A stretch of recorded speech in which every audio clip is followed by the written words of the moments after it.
Vamos a ver, ojalá que ya podamos así iniciar. Entonces, bueno, otra vez, les damos la bienvenida a esta sesión del seminario, casi la última del semestre, y le dejo la palabra a Senorina para que presente a nuestro invitado especial. Muy buenas tardes, bienvenidos, bienvenidas. Bienvenidos, doctor Raúl Trejo. Les leo una breve semblanza curricular de la trayectoria del doctor para que tengan noción de lo que ha trabajado. Él es doctor en filosofía por la Universidad de Salamanca.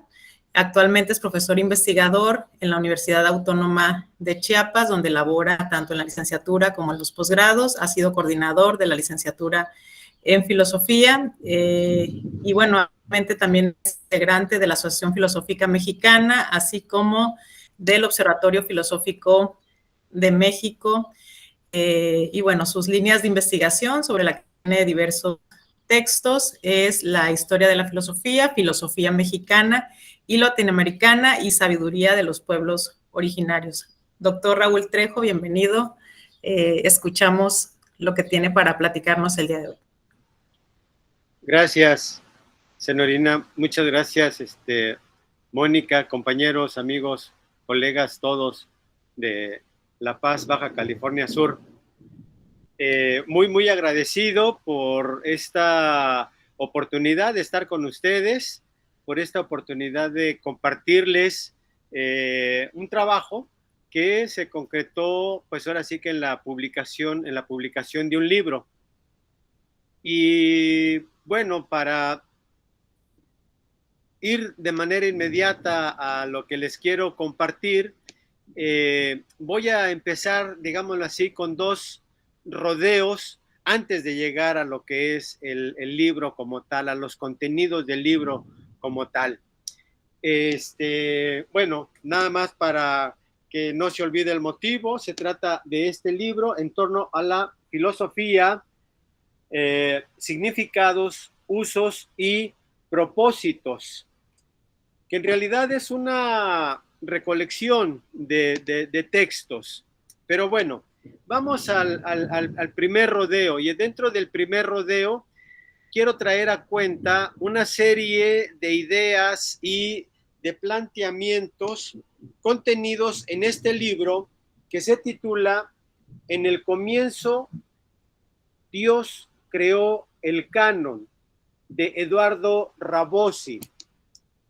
En este libro, en el comienzo, Dios creó el canon, Rabosi nos comenta que una cosa es preguntarse por la filosofía en términos de qué es la filosofía, y otra cosa muy distinta es preguntarse por cómo se hace la filosofía. ¿Cuáles son las prácticas? Y bueno, en ese tenor trata de dar algunos referentes, criterios, y el hacerse de la filosofía en realidad, en el modo de como ahora lo conocemos, dice él, apenas tiene 200 años. Pero ¿cuáles son esos criterios, esos referentes para responder al modo de cómo hacemos la filosofía? Dice, la filosofía la hacemos en los institutos, lo hacemos en las facultades, y eso tiene que ver con los planteamientos que se hicieron a principios del siglo XIX en la Universidad de Berlín, en los que directa o indirectamente participaron Kant, Hegel, Schleiermacher, entre otros miembros del denominado idealismo alemán. Y la filosofía se va a hacer en las facultades.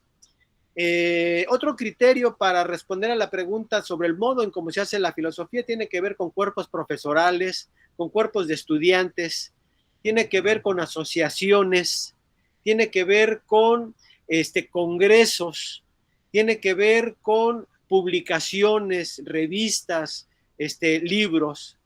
Y esos serían los modos en los que o los criterios en que se estableció este modo de hacer filosofía a partir de los institutos, a partir de las facultades en las universidades. Y bueno, una vez que toma en cuenta estos referentes, estos criterios para responder a la pregunta sobre el modo en cómo se hace la filosofía, también nos dice que es un modo en el que se ha mundializado la filosofía.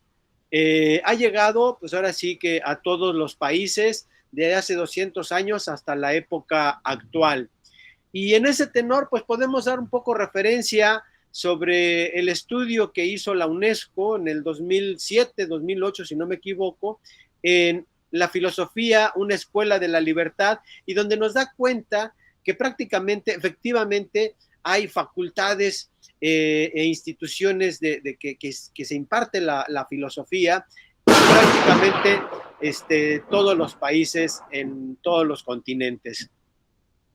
Pero bueno, además de la mundialización, considera y también plantea esta cuestión de que hay un G4, ¿no? Ya están en todo el mundo, pero hay en la filosofía y la política hay un G4, ¿no? Y ese G4 lo constituyen pues Alemania, Francia, Inglaterra y Estados Unidos, principal y primordialmente.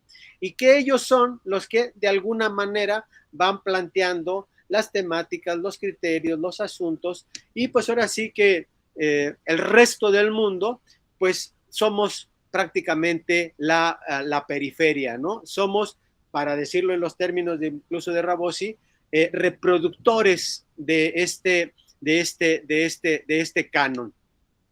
Y bueno, en términos de filosofar en la periferia, y dar una respuesta a qué hacer después de respondernos a la pregunta en tanto que hacemos filosofía, y lo hacemos en los mismos términos, ¿no? En las facultades, con publicaciones, con asociaciones, con congresos, etcétera, etcétera, etcétera. Y para de alguna manera hacer otra cosa, además de reproducir el canon, en esto, digamos, en los términos de los contenidos, Rabosi nos dice, nos plantea una lista de problemáticas. Entre ellas nos refiere vivir los problemas filosóficos con autenticidad, incentivar al máximo el intercambio entre los filósofos locales, producir líneas estables de trabajo que generen tradiciones propias, transformar las discusiones en problemas de nuestro contexto sociocultural, clarificar la función que los filósofos pueden cumplir en el ámbito público nacional y regional, abandonar la condición de guacho filosófico. Guacho filosófico, bueno, esto un modismo argentino, Rabosi es argentino, y es un poco para hablar el tipo de, no sé, se me ocurre, ¿no? El peladito del mexicano, como habla Samuel Ramos en El perfil del hombre y la cultura, ¿no? Hacer explícitas las razones que tenemos para adoptar ciudadanías domésticas y particulares. Bueno, este primer rodeo habría que completarlo porque, bueno, nos da lo que acabo de señalar, el modo de hacer filosofía, cómo se mundializó, cómo esta mundialización refiere, por un lado, el G4, grupo de los cuatro, y que son los que de alguna manera mantienen las temáticas, las problemáticas, las orientaciones, etcétera, y los demás vendremos a ser filósofos periféricos.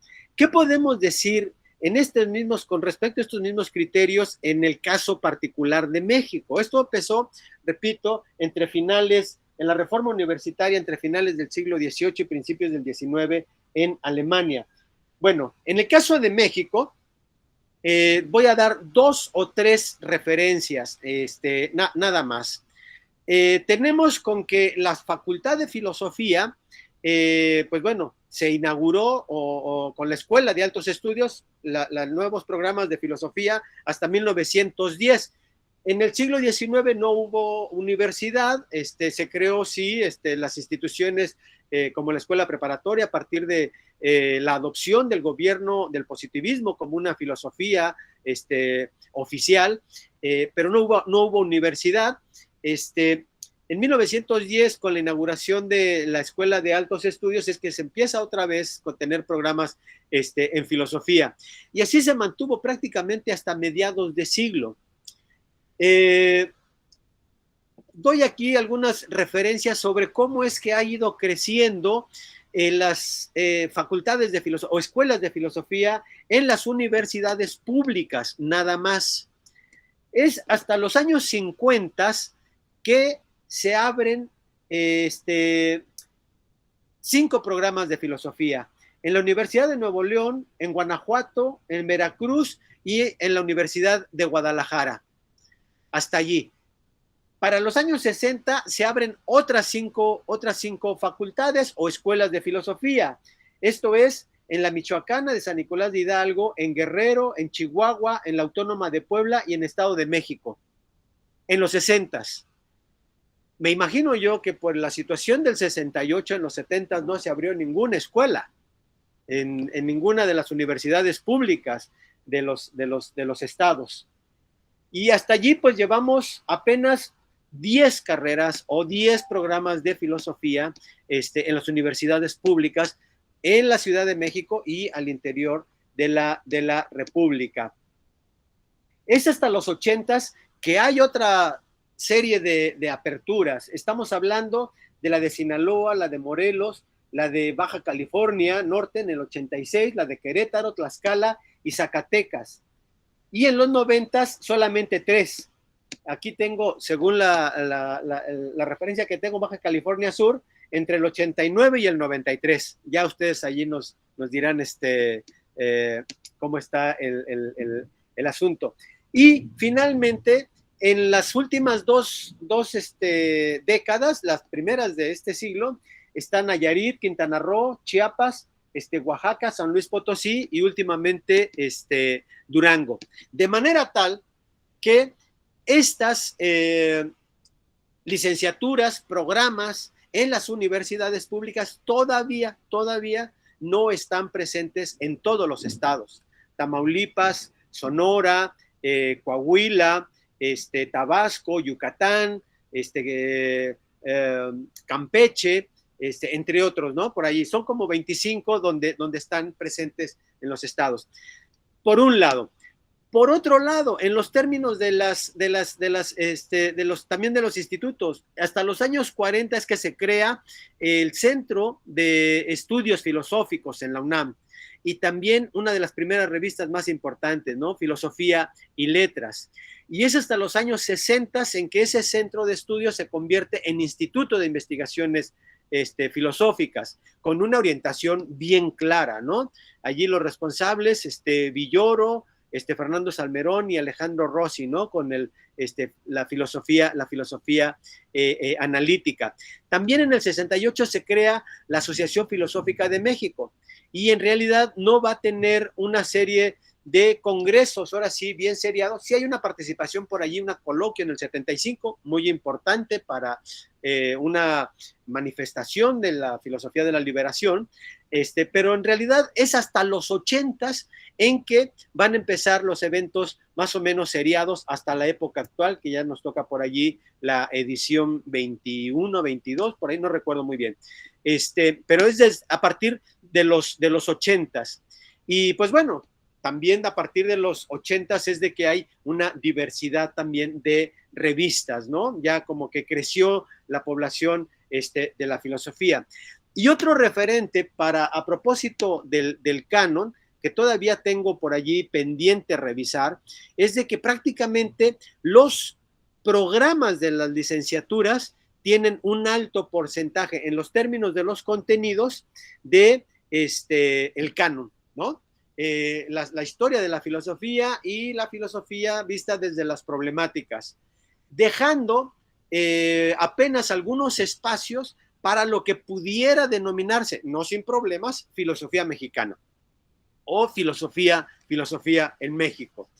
Este sería, digámoslo así, el segundo rodeo, ya en lo que tiene que ver con lo que es el canon y lo que es la filosofía en México o la filosofía mexicana. Hay un tercer rodeo y esto tiene que ver con la distinción entre filosofía en México y filosofía mexicana, que hay varios colegas que se han ocupado del problema. Uno de ellos es Mauricio Beuchot. Mauricio Beuchot nos dice que la filosofía en México refiere a la práctica a la producción y reproducción de la filosofía, los contenidos de particular y concretamente de autores que vienen de fuera. Sin embargo, sí hay una filosofía mexicana y deberíamos llamarle filosofía mexicana a aquella que, como toda la filosofía en todos los lugares, hay un planteamiento de problemas, hay la adopción de un método y la propuesta de alguna solución. Entonces, y estos problemas, cuando se habla de planteamiento de problemas, Mauricio Beuchot referiría que una filosofía mexicana es aquella que parte del planteamiento de problemas propios, y los problemas los vamos a dividir en problemas concretos y en problemas abstractos. Con esto quiero decir lo siguiente: se trata de ya no pensar la filosofía en filosofía europea y filosofía latinoamericana, filosofía europea y filosofía mexicana, porque la filosofía europea también plantea problemas concretos y también problemas abstractos. Entonces, eso es lo que nos permitiría ir cultivando con mayor ahínco una filosofía mexicana en los términos de Mauricio Beuchot. Esto por un lado. Por otro lado, también Guillermo Hurtado hace un planteamiento por allí sobre esta distinción entre filosofía en México y filosofía mexicana, en los términos de, una vez más, ya no pensar en filosofía europea o en filosofía mexicana, sino en los problemas que él denominaría metafilosóficos o de una metafilosofía teórica y una metafilosofía práctica.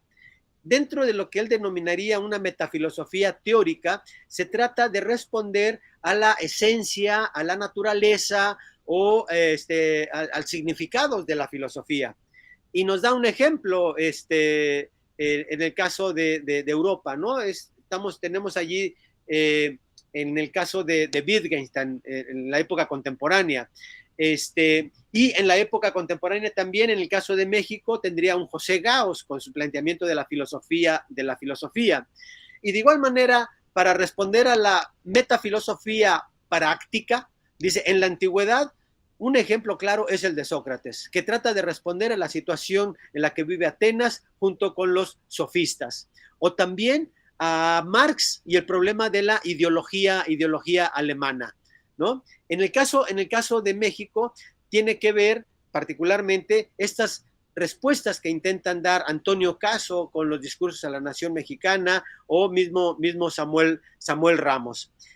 De manera tal que este sería, digámoslo así, el tercer rodeo para poder llegar a este libro. Y cuando digo este rodeo es por lo siguiente: es una colección de textos de autores mexicanos del siglo XX. Dentro de mi programa de la materia de filosofía mexicana en un primer semestre, en el cuarto semestre, y luego problemas de filosofía mexicana en el quinto semestre, una segunda versión, planteo lo siguiente, en los términos de que más allá de que lo mexicano, lo concretamente mexicano sea el problema, que lo es, tendríamos que irnos al planteamiento abstracto de la metafilosofía teórica. Y en este texto reunimos un texto de José Gauss con la pregunta: ¿qué es la filosofía? Reunimos un texto de Leopoldo Sea denominado La filosofía como compromiso. También un texto de Emilio Uranga que habla de la filosofía en tanto que ciencia estricta y como sabiduría. Reunimos también un texto de Luis Villoro que tiene que ver con filosofía y dominación. O también un texto sobre los modos de hacer filosofía en los términos de Sánchez Vázquez. Y tratando también de responder a esta problemática que ha venido trabajando Fanny del Río en la Ciudad de México, porque efectivamente hay varias historias de la filosofía en México en general y particularmente en el siglo XX en el que no se ha tomado en cuenta el papel de las mujeres. es en esa medida que buscando por allí materiales, documentos, nos encontramos con este discurso de Paula Gómez Alonso de 1962, cuando recibe el doctorado honoris causa por la Universidad Michoacana, y que responde un poco a los criterios que ya se señalan en el título, es decir, a los significados, usos y propósitos.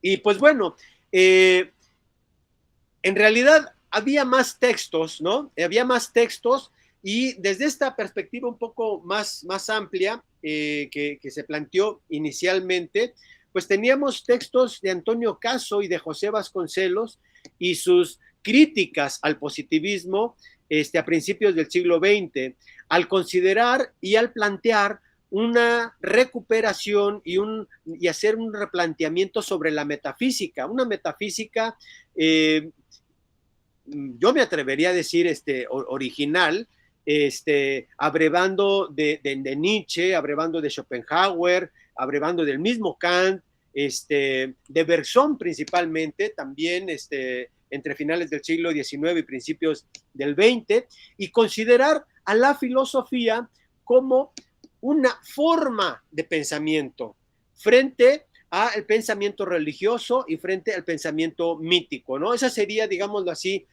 la primera etapa del significado de la filosofía con esta generación. Es la recuperación y el replanteamiento de la metafísica, de la filosofía como metafísica, y la metafísica como una manera, ¿no? Junto con el pensamiento mítico, poético, y también el pensamiento incluso artístico.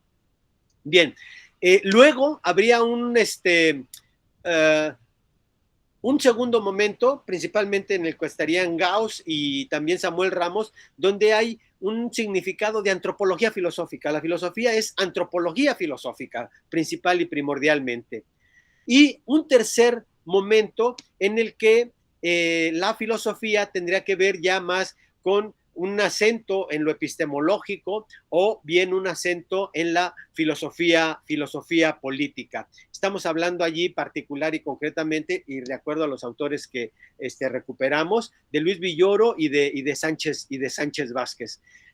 Creo que es más o menos una radiografía así muy superficial, muy elemental, con trazos muy indispensables de cuáles son los significados que ha tenido la filosofía. Pero bueno, sigue haciendo falta, me parece, algunas otras cuestiones, o al menos lo veo y lo planteo de esta manera. Todos los autores son de la UNAM. Todos los autores todavía seguimos padeciendo de alguna manera este centralismo presente en todos los ámbitos de la vida económica, social y cultural de México. Pero pues un poco con la idea, o al menos está ahí la propuesta, de que empecemos a ver cómo podemos plantear las problemáticas concretas o abstractas de la filosofía desde estos diversos Méxicos de los que somos una parte, ¿no? Nosotros, ¿no?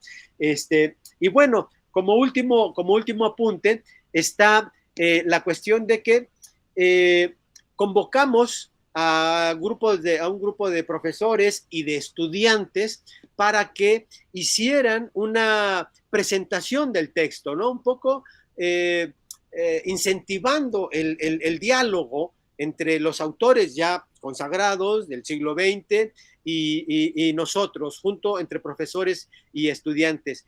Y el cierre es un texto propio que había publicado ya en una universidad de Texas, y donde hago esta pregunta, ¿no? ¿Qué es la filosofía? Una introducción a la filosofía mexicana en el siglo XX. Pero con toda la intención de ya no incluso utilizar el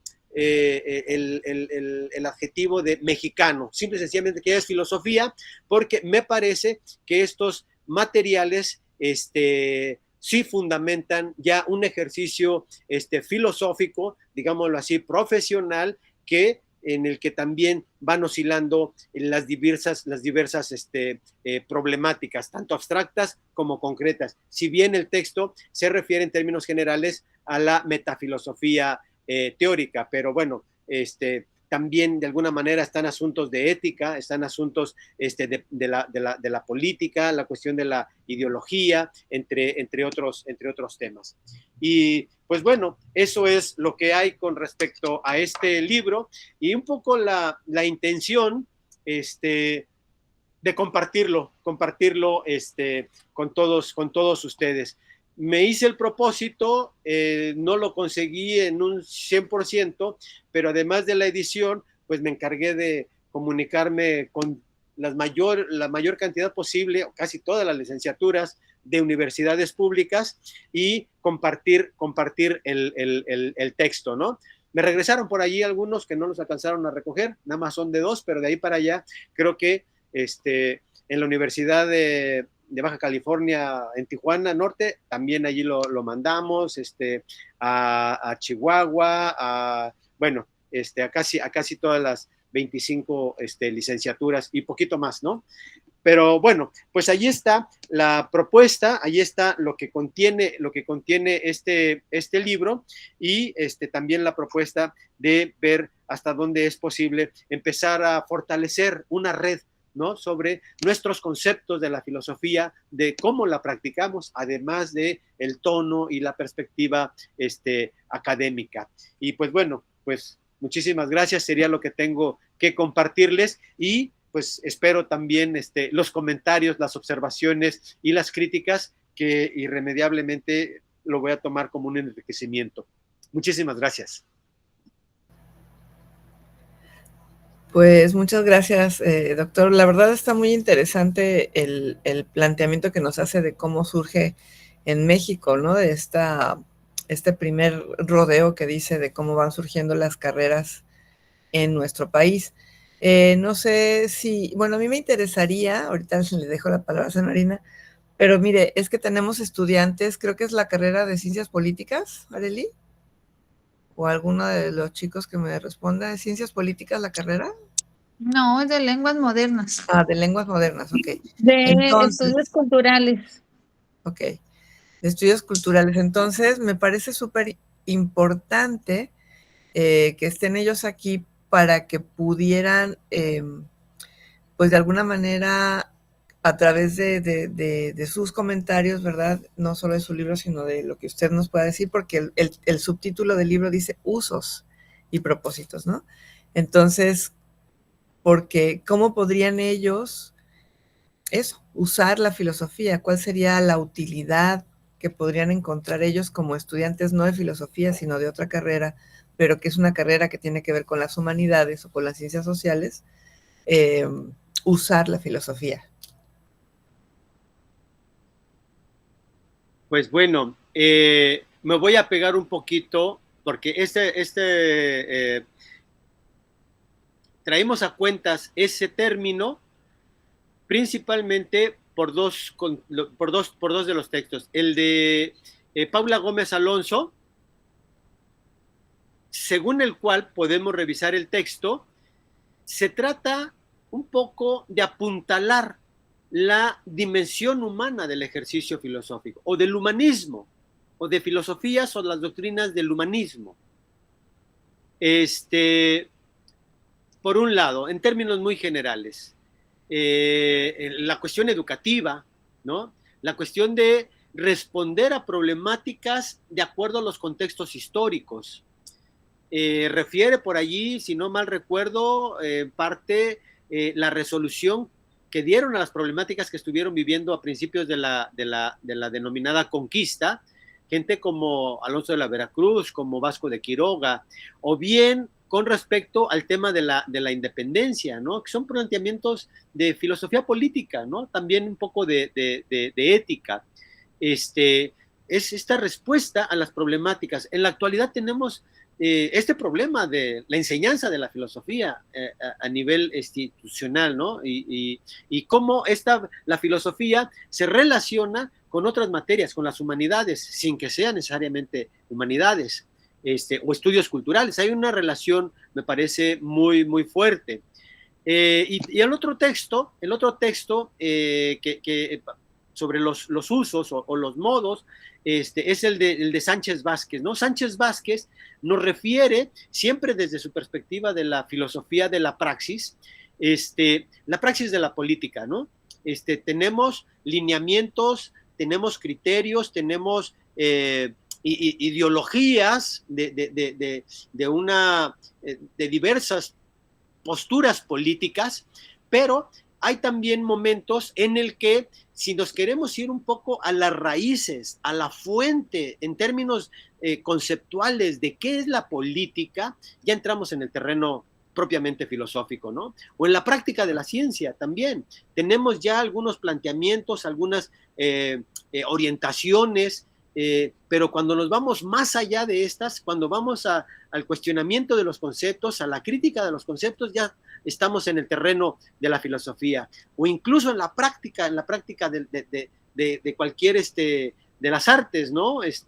Teatro, literatura, pintura, cine, tenemos la práctica como tal y tenemos por allí 2, 3 ideas del orden estético o ideas que nos hacen hacer nuestro arte de X o de Y manera, pero cuando nos vamos un poquito más allá de estos lineamientos estéticos, irnos al replanteamiento del concepto que es el arte, que es la belleza, que es la sensibilidad, ya estamos otra vez en el terreno de la filosofía, ¿no? Y así, yo creo que todas esas prácticas de la vida cotidiana, de la vida incluso académica, cuando vamos un poco más allá de los primeros planteamientos, ya estamos en el terreno de la filosofía. En tanto que ciudadanos no estamos exentos de cuestionarnos en algún momento cuál es la política, en tanto que académicos no estamos exentos de cuestionarnos cuál es el valor y el sentido del trabajo propiamente académico o del arte, entre otros. Entonces, los usos creo que van en los términos de responder a estos cuestionamientos que, reitero, retomo las palabras y los planteamientos de una Paula Gómez Alonso o de un Sánchez Vázquez. Muy bien, gracias, doctor. Ana Laura Barreño tiene la mano levantada. Hola, muy buenas tardes, un gusto. Muchas gracias por la plática, doctor Raúl. Creo que algo que mis compañeros y yo podemos compartir al respecto, o sea, en el aspecto de pues tomamos las mismas materias, ¿no? Es que ciertamente lo que comentaba la profesora Mónica, en relación a la importancia o de qué forma le damos importancia a la filosofía, porque dentro de la carrera realmente no hay un enfoque en el que se le dé esta importancia. Sin embargo, me resulta muy curioso que con respecto al momento de tratar de temas filosóficos, porque obviamente nos hacemos cuestionamientos, sobre todo por cuestiones sociopolíticas, socioculturales, contextos históricos, en el que obviamente han tenido mucho que ver la influencia de filósofos de distintas ramas, y que estos generalmente vienen de países como los que usted menciona, de estas potencias. Entonces, pero no al menos que yo en este momento recuerde, claro que todavía no terminamos la carrera, pero que en sí se le dé una importancia a nuestros propios filósofos, que ahora sí que más latinoamericanos o bien aunque sean mexicanos. Entonces, me resulta muy curioso que se mencione este tema, porque sí es cierto, o sea, haciendo una recapitulación incluso del semestre actual que estamos cursando, tenemos clases que tienen mucha relación con temas sociopolíticos y contextos culturales a través de los años, en los que pues va de la mano, ¿no? Con varios temas filosóficos y de varias ramas distintas, en los que obviamente nomás nos hemos enfocado, o realmente el enfoque se ha brindado a estos filósofos que surgen en Estados Unidos en los años 80 aproximadamente, 70, o bien filósofos que también están durante ese mismo periodo o en los finales de los 60, pero que vienen desde Europa también. Entonces, me resulta muy, muy curioso que comparta esta información cuando siento que pues ha tenido que ver para nosotros como a lo largo de este semestre. me resulta muy curioso porque pues no se fomenta dentro de nuestra carrera en sí la importancia hacia la filosofía fuertemente, ¿no? Y me acuerdo porque tuve la oportunidad de estudiar otra carrera, justamente al inicio de esa carrera tuve un curso como introductorio a filosofía. Y en esta carrera, aquí en La Paz, Baja California Sur, este es un tema que, aunque esté implícito dentro de la currícula, no hay una materia en específico que, pues, dentro del área de las humanidades, que esté en sí ligada al menos a la filosofía y a su importancia en la parte de los cuestionamientos. Entonces, me parece muy interesante que nos comparte ese tema, doctor. Muchísimas gracias. Gracias a ti, Ana Laura. Y pues bueno, pues ahora sí que como en muchos aspectos de la vida, ¿no? Siempre habrá tal vez una primera vez, ¿no? Y en ese tenor, digámoslo así, que la intención de compartir, y pues bueno, pues empecemos allí con algunos autores, ¿no? Ya un segundo paso, pues sería ahora sí que pues conocerlos un poquito más, revisarlos, tal vez promoverlos si consideramos que valen la pena, ver cuáles son sus planteamientos, qué tanto sus argumentos son sólidos para las problemáticas que se van planteando y también un poco desarrollar el sentido crítico en los términos de que si nos llegan autores de otros lugares, no les digamos que no. Creo que eso no sería en ningún momento y bajo ninguna circunstancia el propósito, pero sí desarrollar, digámoslo así, un sentido crítico para que de igual manera podamos hacer análisis y crítica de los planteamientos que se tengan y de qué tan sólidos o no son los planteamientos que hacen filósofos de otros lugares, ¿no? Creo que estamos más llamados a este desarrollo de nuestro pensamiento crítico. Sería lo que diría por el momento. Muchas gracias por tu comentario, Ana Laura. Gracias a usted, doctor, muy amable. Sí, bueno, yo en realidad, por supuesto, felicitarlo, ¿no? Pero me gustaría saber si alguien más tiene alguna intervención, o sea, me interesa mucho, ¿no? Si los estudiantes tienen alguna pregunta, porque me encantó la intervención que hizo Mónica, qué bueno que son estudiantes que no son de filosofía, porque eso nos obliga, ¿no? A pensar cómo comunicamos, pues, el valor que la filosofía tiene a personas que no necesariamente están inmiscuidas en el tema.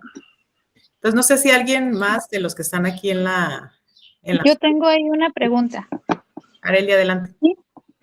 Por ejemplo, en este análisis que nos comparte sobre la filosofía mexicana, ¿cómo se contribuye a la construcción de este pensamiento crítico descolonizador en nuestro contexto, ya sea mexicano o latinoamericano, pero que dialogue al mismo tiempo con la tradición filosófica occidental, pero sin que se vaya a subordinar a esas reflexiones filosóficas occidentales?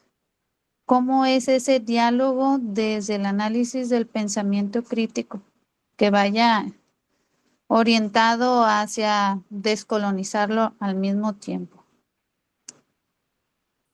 Bueno, pues un poco para responder así en el cómo, me voy a valer de el planteamiento de Carlos Pereda, ¿no?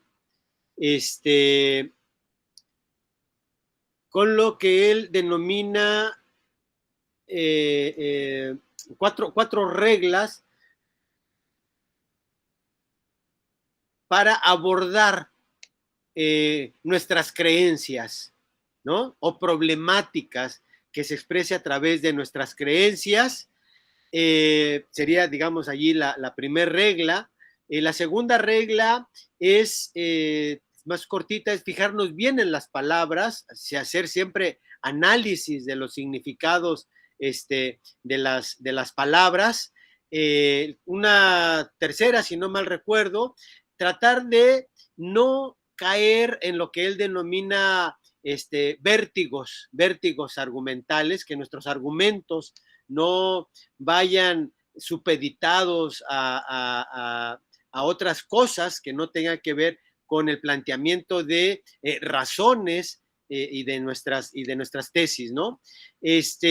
Yo creo que eso pudiera apoyarnos para el desarrollo de un pensamiento crítico para aplicado incluso a los textos de propios y extraños, ¿no? También sugiere por allí lo que habla de una lectura argumentada, y esto tiene que ver siempre con que cada uno de los enunciados en los textos que leamos, desde Platón hasta de autores del siglo XX, europeos y también nacionales, siempre verificar la veracidad de los enunciados que se plantean en los textos. Yo creo que son pequeños elementos. Tanto como valga la redundancia, el cómo, yo creo que no habría, digámoslo así, una respuesta definitiva, ¿no?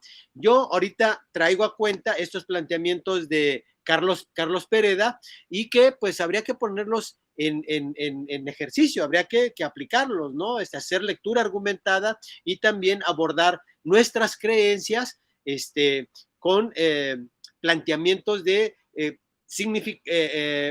analizar los significados de las palabras y cuidar qué tipos de argumentos estamos utilizando. Probablemente no nos salga la primera, ¿no? A la hora que planteemos una problemática. Probablemente no nos salga la primera cuando queramos aplicar una lectura argumentada a cualquier texto, pero yo creo que son cosas que podemos ir practicando y en la medida que lo vayamos practicando, lo vamos afinando. Lo que te puedo decir incluso es de que en cierta perspectiva de lo arduo de la tarea de la lectura filosófica, bueno, hay cosas, 2, 3 cosillas por allí que después de leer 3, 4, 5 veces la crítica de la razón pura, apenas voy más o menos captando, ¿no? Algunas cosas. Siempre se nos van a ir. No hay una lectura completa, ¿no? De comprensión completa de la crítica de la razón pura y siempre van saliendo cosas. En la medida que uno va ejercitando la lectura crítica, la lectura argumentada, van comprendiendo cosas y apropiándosela también, ¿no? De igual manera, uno puede replantear el asunto de esta expresión kantiana, para no quedarnos solamente con la expresión kantiana, ¿no? De que los conceptos sin intuiciones son vacíos y las intuiciones sin conceptos son ciegas, ¿no? Bueno, hay que pensar cuál es la relación entre nuestro pensamiento y nuestras intuiciones, el sentido, los sentidos corporales, físicos, ¿no? ¿Cuál es la relación? Más allá, un poco más allá de Kant, ¿no? Allá lo que dijo Kant lo dijo de esa manera y en determinado contexto. ¿Cómo hacerlo propio y cómo replantear acá otra vez un problema de conocimiento entre las intuiciones y los conceptos, ¿no? Por ejemplo, ya más allá de Kant. Entonces, tanto como una serie de reglas para el cómo, definitivas, creo que no las hay. Podemos retomar planteamientos de algunos autores y hacer nuestro ejercicio. Y creo que en la medida, y vamos a fallar muchas veces, eso que ni qué, ¿no? Pero el asunto es no dejarlo de practicarlo y es en la medida que podamos nosotros afinar nuestras lecturas y también nuestras reflexiones. No sé si respondí a tu pregunta, Arely. Sí, muchísimas gracias. Muchas gracias. Gracias a ti, Arely. Paula tiene una pregunta. Si quieres leerla, Moni. ¿Tú? Ok. Pregunta Paula Ivo, ¿qué tan importante cree que sea la enseñanza de la filosofía desde una corta edad? ¿Podría influir mucho en el desarrollo de los jóvenes? Yo creo que sí, definitivamente. Hay desde los años 90 o de más antes, de los 70 quizás, esta cuestión de la filosofía para niños. Y pues bueno, voy a dar primero la desconfianza de varios colegas, ¿no? No es posible que eso se dé porque, pues bueno, ya mencionaba por ahí Piaget, Vygotsky, que no se pueden hacer operaciones formales, sino hasta después de los 12, 13, 14 años, y etcétera, etcétera, etcétera. Y es verdad que no puedan haber estos planteamientos. Pero creo que sí existe la posibilidad de ir formando a las personas en el desarrollo de al menos 2 capacidades. Y esta sería el de la escucha, o de 3, el de escuchar con atención al otro lo que está diciendo. Segundo, cuestionar qué es lo que estás diciendo, qué significa, qué quieres decir desde niño, que al mismo tiempo nos llevaría a la posibilidad de desarrollar la capacidad de diálogo. Entonces, ahí hay 3, ¿no? La capacidad de escucha, la capacidad de cuestionarlo y la capacidad de dialogar, y de repensar las cosas, ¿no? En este diálogo. Eso es lo que en términos muy groseros tiene que ver con la filosofía para niños. Ya estando en el ámbito de la secundaria, la preparatoria, pues sí nos lleva a estas otras posibilidades de poder desarrollar ya la lectura y la comprensión de textos, el análisis de los conceptos, con una mayor sistematicidad, por decirlo de alguna manera, también hasta donde esto sea posible. Entonces, y eso nos va a llevar a que, pues, de alguna manera, la filosofía esté cerca de nuestro desarrollo, vamos a llamarle así, propiamente humano, por decirlo de alguna manera, ¿no? Aquello que nos pudiera distinguir en el mejor sentido del término, con otras entidades, ¿no? Reflexivos, críticos, repensando las cosas para tomar las mejores o las decisiones más favorables o las decisiones más apropiadas en nuestro día a día, entre otras cosas. Yo creo que sí hay una importancia muy relevante de la filosofía con los niños desde la infancia y también con los jóvenes, ¿no? De alguna manera lo sabemos. Nuestro sistema educativo sigue apostándole demasiado a la formación intelectual, ¿no? Y no está mal. Está incompleta, porque hace falta todavía toda la cuestión afectiva y todas las otras cuestiones que nos componen como seres humanos. Entonces, creo que sí hay una importancia de la filosofía, tanto en la infancia como en la adolescencia, y que bueno, ya quienes así lo decidan, puedan estudiarla ya de manera profesional en una licenciatura, ya nos llevaría a otro terreno, ¿no? Bueno, en fin, eso sería mi comentario.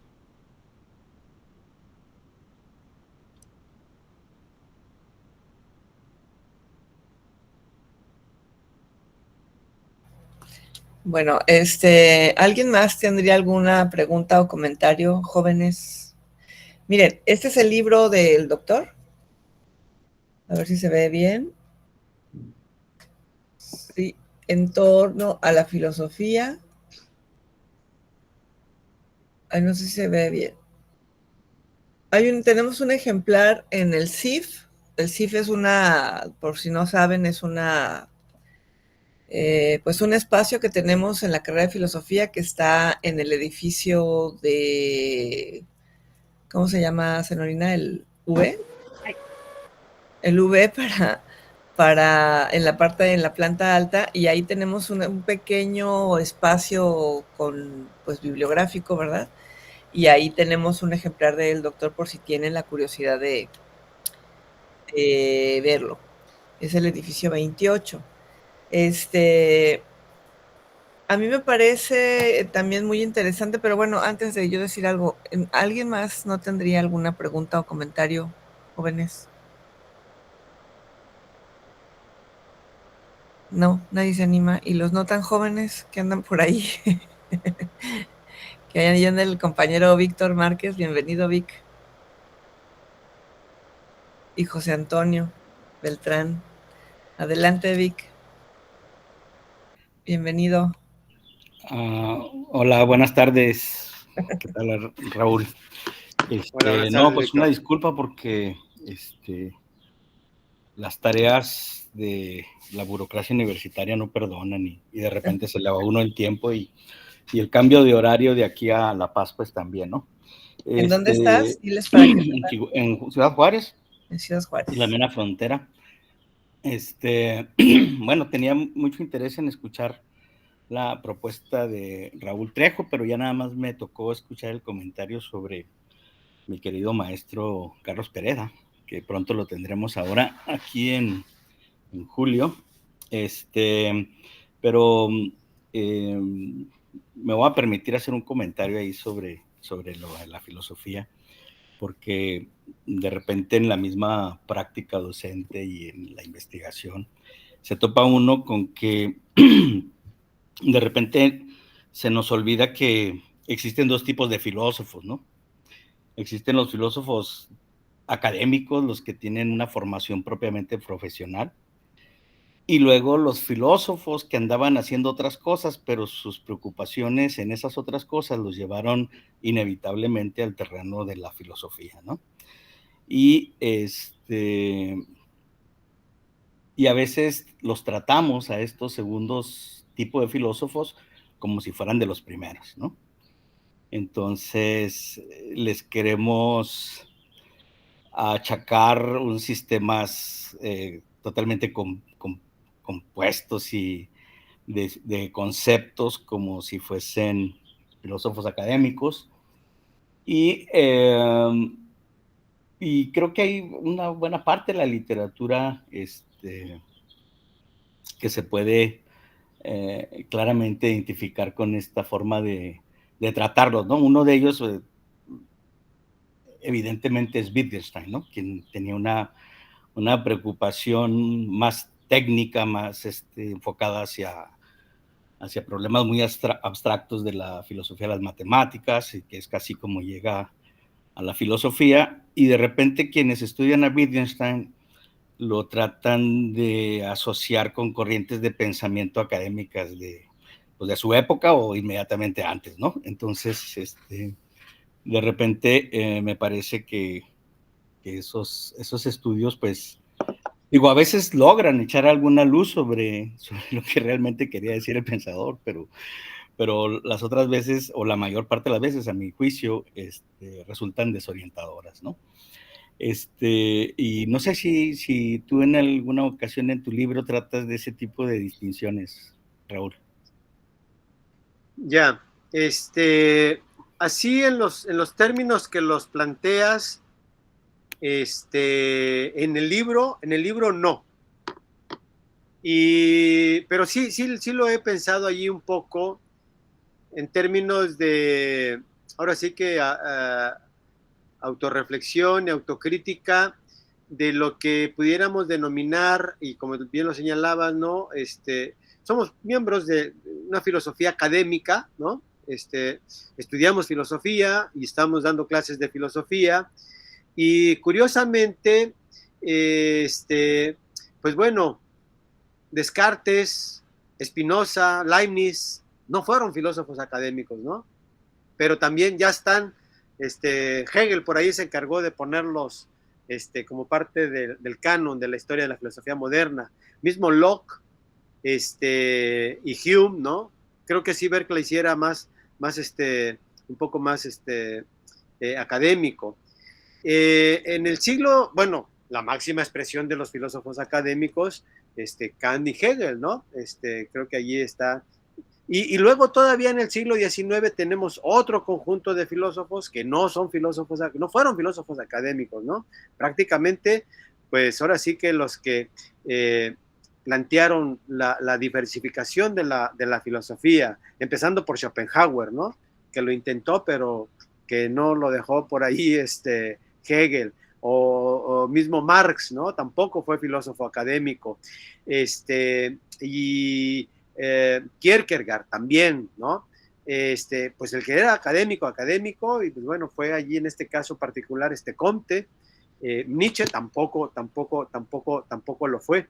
Entonces, lo he pensado y nada más lo he dejado un poco así en esos términos, ¿no? Que en un primer momento, pues bueno, la historia de la filosofía moderna, no exclusivamente, pero sí lo que más resalta, pues es los autores racionalistas, los empiristas, y luego también de manera más, de los años más recientes, pues tenemos allí incluidos a filósofos dentro de la academia, dentro de cierto canon, ¿no? Como mismo Schopenhauer, Kierkegaard. Y bueno, la autocrítica en los términos de hasta dónde, en parte, sí, como filósofos académicos, que aquí hay otro detalle, y también lo he pensado un poco, como filósofos académicos, en términos muy generales, sí, perdemos a veces ese contacto con la realidad del contexto cultural, ¿no? Como bien señalabas, entre otras razones, ¿no? La burocracia universitaria, que, bueno, lo mismo es allá en Baja California como en Juárez, como acá en Chiapas, nos absorbe, ¿no? Demasiado.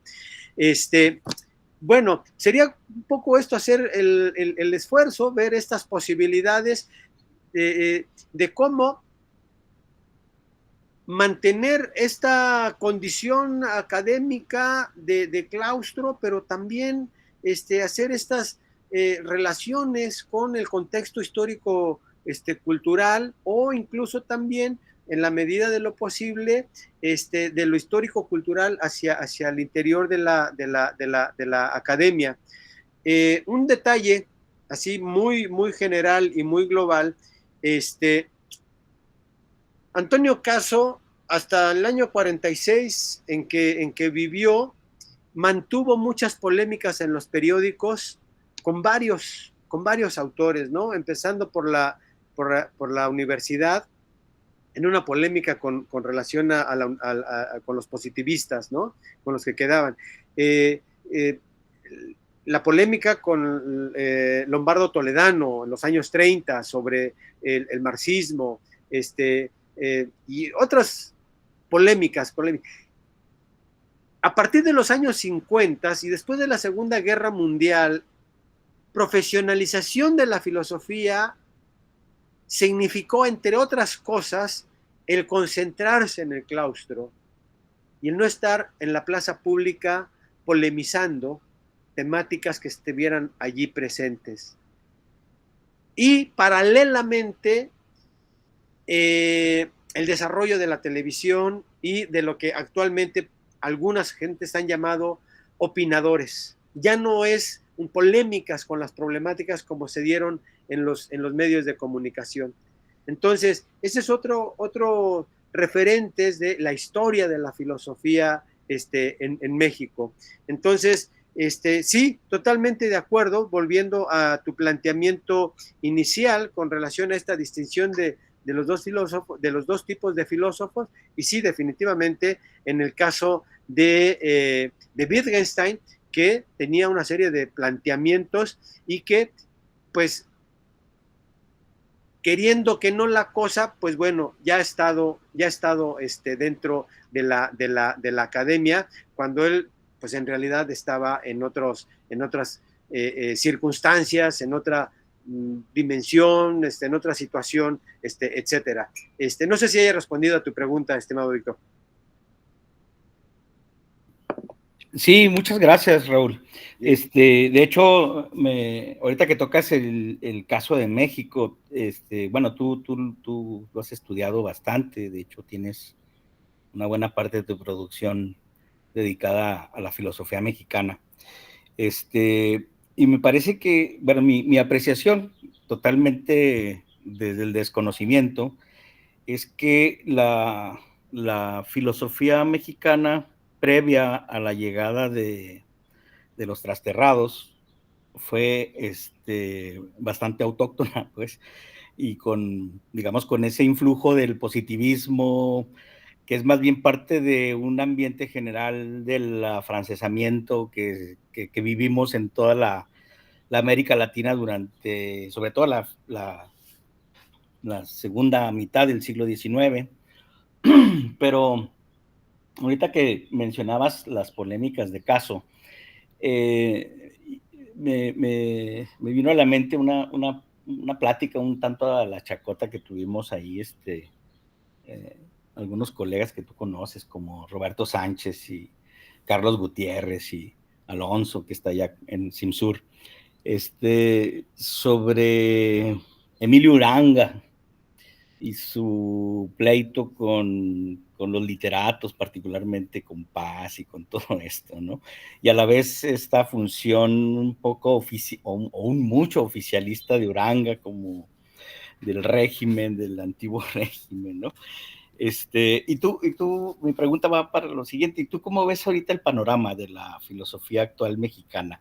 ¿En qué estamos? Porque parece ser como que ahorita, digamos, tuvimos una fase, digamos, de esa filosofía autóctona con un aire afrancesado, y luego el advenimiento de la fenomenología que propiamente institucionalizó y academizó la filosofía a través de la UNAM particularmente, ¿no?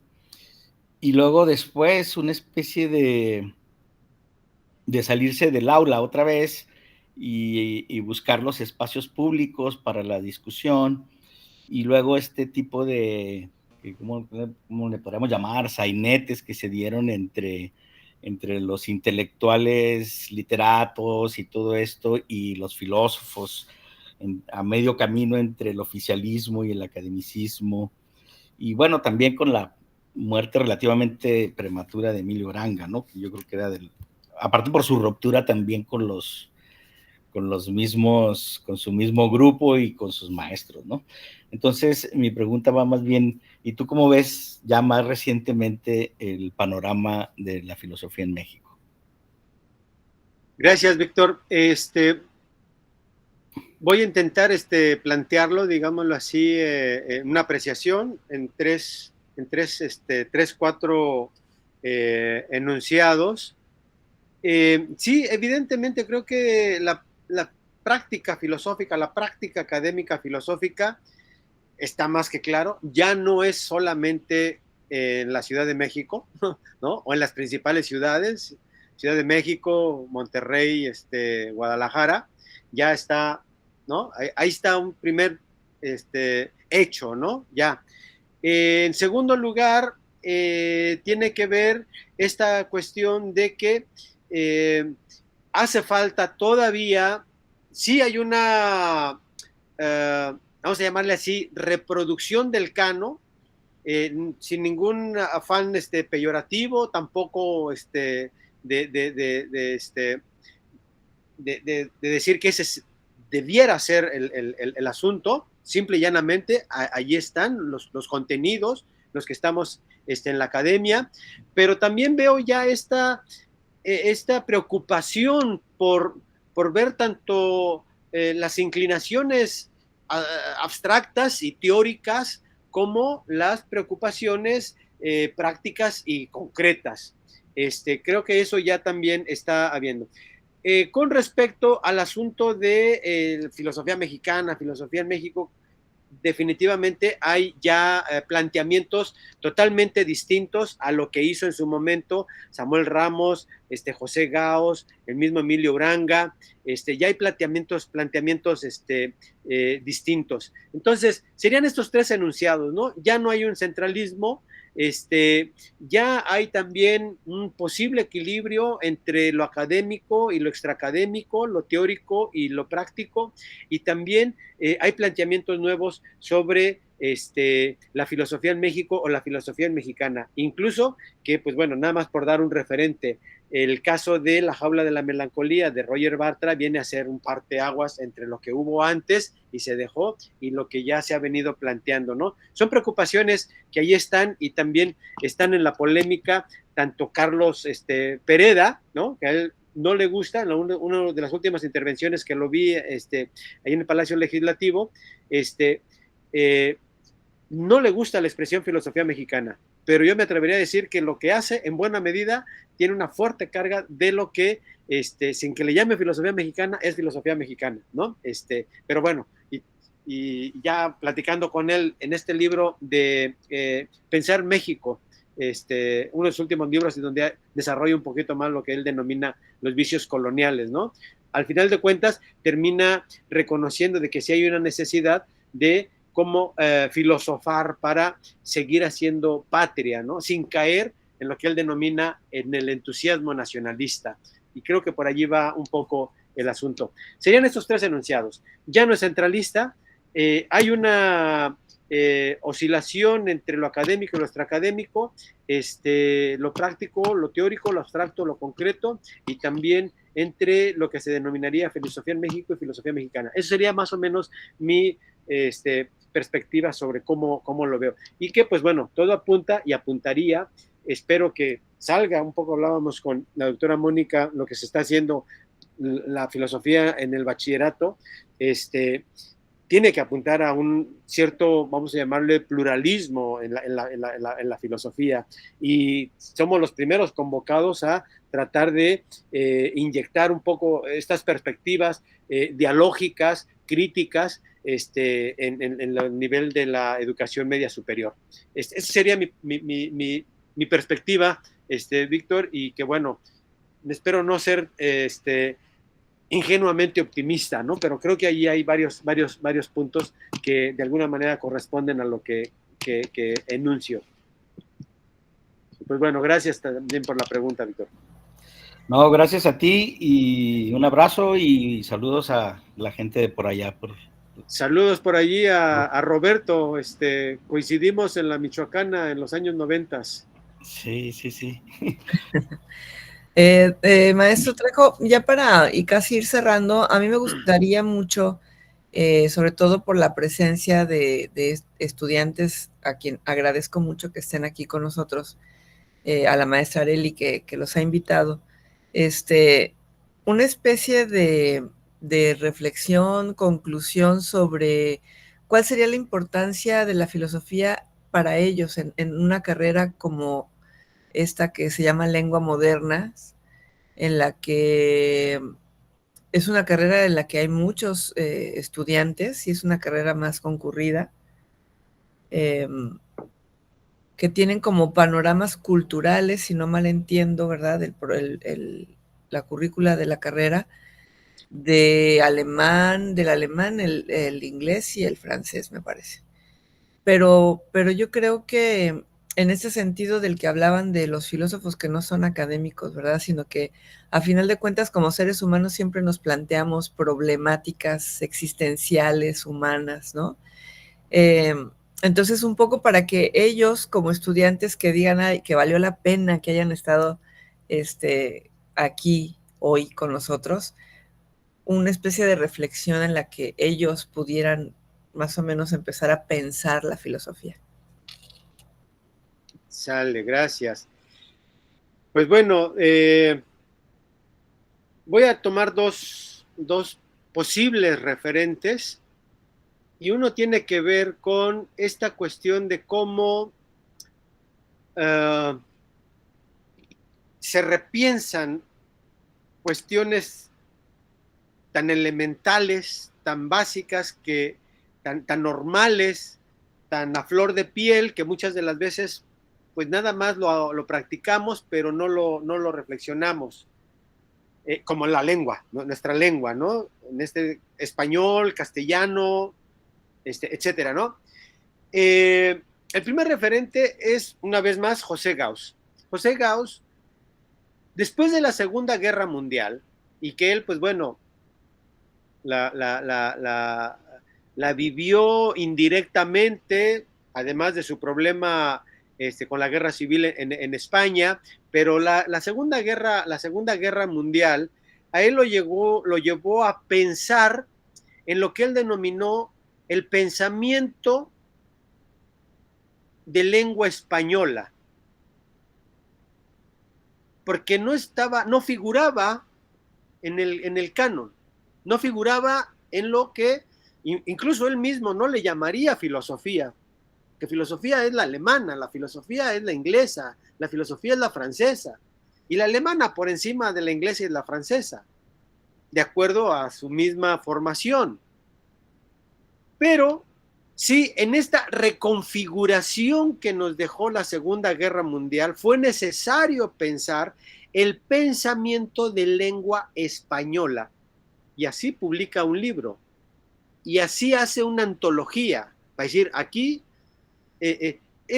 como consecuencia de la Segunda Guerra Mundial, necesitamos replantear y necesitamos pensar esta cuestión. No es filosofía, pero sí es pensamiento. No es alemán, ni francés, ni inglés, pero sí es español. Y llega a sostener que el pensamiento hispanoamericano, como una parte, como una producción del pensamiento de lengua española, que no está en el canon. El humanismo español, el misticismo español, San Juan de la Cruz, Santa Teresa de Ávila, Fray Luis de León, la escolástica española, renovada, moderna, con un Suárez, y el pensamiento hispanoamericano, con una serie de características muy puntuales. No le llama filosofía, le llama pensamiento hispanoamericano para replantear esta visión de la filosofía. Y ya de ahí eso pues deriva enseguida a filosofía mexicana, filosofía hispanoamericana, etcétera. Ese sería, digámoslo así, un primer referente. Un segundo referente, y aquí me voy a valer de mi memoria, un poquito de mi memoria. Tuve la oportunidad de estar en La Paz en 1989 y de asistir a algunos eventos culturales allí en La Paz, y me llamó muchísimo la atención dos cuestiones. La primera, que para mí me golpeó mucho, la distancia con el centro. Es México, pero no es México. Eso lo sentía. Y bueno, yo siendo parte y habiéndome formado en la Ciudad de México y en Michoacán, decir sí es y no es. Y esta cercanía con una fuerte presencia de algunos aspectos de alguna población en la frontera, ¿no? Que está retirado de la frontera, pero hay una fuerte presencia de esta cuestión de la población fronteriza de Tijuana y el sur de lo que ahora es Estados Unidos, ¿no? Entonces, eso me llamó muchísimo la atención y que creo que son motivos muy importantes para poder detonar un problema de la identidad cultural, ¿no?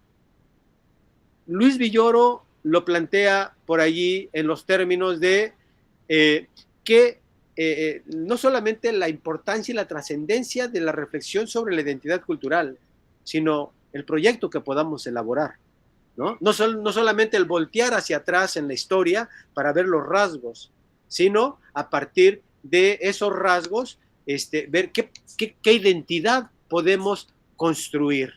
Entonces, creo que eso sería un posible acceso a la filosofía. ¿Qué identidad cultural vamos a construir, vamos a dialogar, vamos a ver por nosotros mismos, ¿no? Y tendría que ver aquí, otra vez, Luis Villoro, con un pensamiento disruptivo con respecto a las herencias que nos han dejado las generaciones pasadas. Creo que pudiera allí, porque acá, de igual manera, la interculturalidad se vive de otra manera a como se vive allá en el otro extremo de la República, ¿no? En el sur de la península, a lo que es acá el sureste en Chiapas. Creo que sería por allí una posibilidad de reflexión y de incentivar la reflexión filosófica. Sí, cómo no, muy atinado, doctor. Fíjese que en el 89 es cuando se abre la carrera que incluye filosofía, pero que le nombran en humanidades, que tenía las tres licencias, o sea, la terminación en historia, literatura y filosofía. Yo soy de esa primera generación, que es del 89 al 93. Y ya después, con la actualización de los planes de estudio, finalmente se separan las 3 licenciaturas, ¿no? Pero inició siendo, y así es el título, ¿no? Licenciatura en Humanidades con terminal y en mi caso, pues es de filosofía. Y coincide con esa fecha en la que usted vino, en el 80. Ya, pues. Yo todavía estaba por empezar a estudiar filosofía. O sea, bueno, no, el 89 justo empecé filosofía ahí en Michoacán. Ah, pues entonces somos bien contemporáneos. Por ahí andamos, por ahí andamos. Pues doctor, si no hay más preguntas o comentarios de nuestros asistentes, pues con esto yo creo que podríamos terminar. Les recomendamos el libro. El doctor me hizo favor de mandarme el código QR, ¿sí, verdad? ¿Sí? Se lo voy a mandar a la doctora Areli para que se los comparta a sus alumnos, a quien esté interesado en pues para que conozcan su libro, ¿verdad? Y lo puedan consultar. Pues sí, muchas gracias. También te voy a compartir por allí el PDF como tal. Está el PDF de lo que es el libro. Ah, muy bien. Y está la versión digital, que no es el PDF, sino que ya está en estas cosas de las plataformas, donde está la versión digital, que es el código QR, ¿no? Donde alguien que tenga la posibilidad de acceder al código QR puede entrar a la versión digital de acuerdo a las características de la plataforma, o en su defecto el PDF como tal de lo que es el libro. Te lo comparto enseguida para que se comparta allí con los demás compañeros que así lo gusten. Pues muy gusten. amable, doctor, muy generoso de su parte, y le agradecemos muchísimo su participación. En unos días le estaremos enviando, Senorina le enviará la constancia, ¿verdad?, de su participación. No sé, Senorina, si puedas comentar algo o no. Perdón, es que había un poco de ruido en la casa, pero he estado muy atenta siguiendo todas las reflexiones que ha desarrollado el doctor. Pues, doctor, agradecerle y con muchas ganas de conocerlo personalmente pronto, ¿no? Esperemos que en Yucatán, y si se puede antes, pues mejor. En cualquier momento yo estoy dispuestísimo a ir a La Paz.